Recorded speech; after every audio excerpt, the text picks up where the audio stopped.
Welcome back, guys. Today I'm going to show you how to find and install a game called GWENT.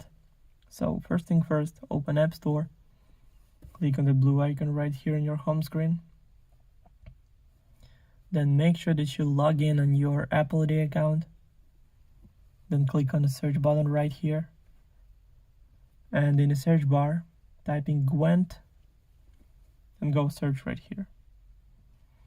Then scroll down a little bit until you find the game. So click on that, then click Get, then Install, then confirm installation through Face ID or Touch ID or using password from your Apple ID account. So now it's all done. The game is 3.82 gigabytes. Also, all links will be in the description of this video. Hope you guys enjoy. Thank you for watching.